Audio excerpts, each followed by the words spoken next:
Alright, let's all just collectively ignore the comments made by the author of this book. It was kind of weird, but we'll all just have to accept that it happened and casually ignore it for the rest of this video. In short, Mr. Alexander, pain, suffering if you will. Now what is Coyote Crow? The answer is okay, which seems to be an unfortunate thing about it. Just being okay isn't exactly praise, nor is it strictly an insult. At its core, it's a D12 dice pool system utilizing a set value success number for its checks. Roll over a certain number of successes and congrats, you win. For example, if I want to jump over a pit, I may need to roll my athletics. For every D12 that reaches over the success number set at, let's just say 6, it's a success. Any 1s rolled subtracts the successes and 12s explode. That's it, really. Nothing too complicated here. Weapons add a bonus to their dice pool, but overall it's not a really complicated game, but it doesn't really do much in the way to draw the eye either. Out of the 28 skills, some are more useful than others.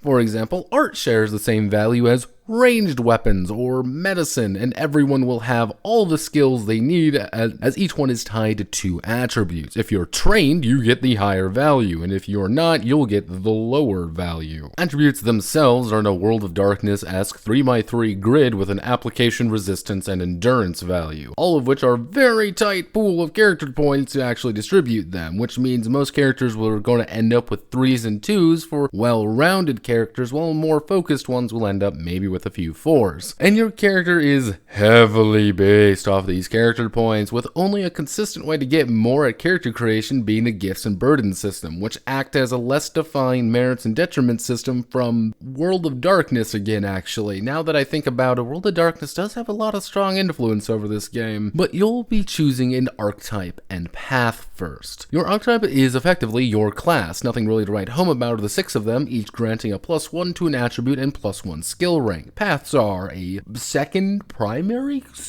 class, with 15 of them between the Path of the Eagle and Path of the Spider, which grants a +1 to 2 stats and enable your first power. Oh, did I forget that you're all technically magical? Well, magic it is not. However, being injected with magic juice, it gives you pseudo-magic powers, with most of these drawing upon a health resource to actually activate. However, most of these aren't strictly powers, but more do X for Y, such as Cougar's Grace, which can increase your agility with a wisdom check, or Hawk's Eye, which can improve senses with the soul check. Each of these has a bit of unique stuff behind it, but they usually boil down to roll X and add to Y, or gaining some kind of immediate bonus in exchange for a kind of health resource. So yeah, Coyote Crow, it's fine.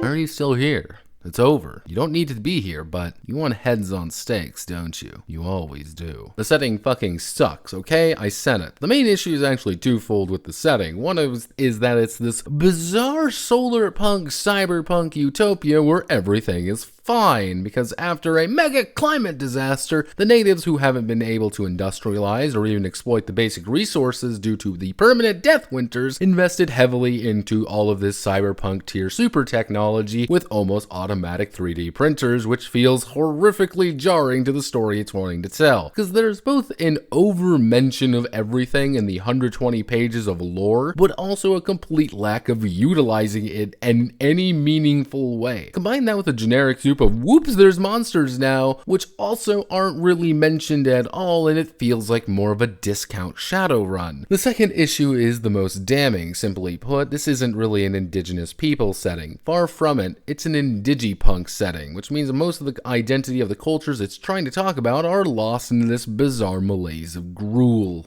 Cahokia is this massive city-state that effectively coined the North American lingua franca, and most of the lore section is actually just describing that, with most of the other nations getting about 2 paragraphs each. But I never felt there was actually a culture to Cahokia. These weren't a people with problems and issues. They were this super cool special OC super faction that was awesome and cool, and look, they invented all of the things that are cool and awesome and diverse and neat. Please clap. This isn't about the Cherokee, Blackfoot, Navajo, or even Lakota. Far from it. It's about indigipunks, which the author is quick to remind any native player that they should just add their own culture to things rather than write his own, and for non-natives to not leading to this almost hostile reading of the entire book, like the game kept wanting to remind me that I shouldn't even think about it, let alone read it. If you do want to pick it up, I can't stop you. The system is fine, a tad bulky in some aspects. Rules that can be explained in one page stretch out to almost 3 sometimes, and some parts feel oddly out of place mixed with this extensive section detailing the fucking lore. But if you're looking to buy this for the exciting indigenous people, cyberpunk, fantasy, super awesome, cool thing, maybe read up on something else. Maybe try to find something better. My name is Notepad, and this was Coyote Crow. If you like what I do here, feel free to like, comment, and subscribe. And many thanks to the Plutocrats for funding my daring expeditions into uncharted territory, and thank you, and goodbye.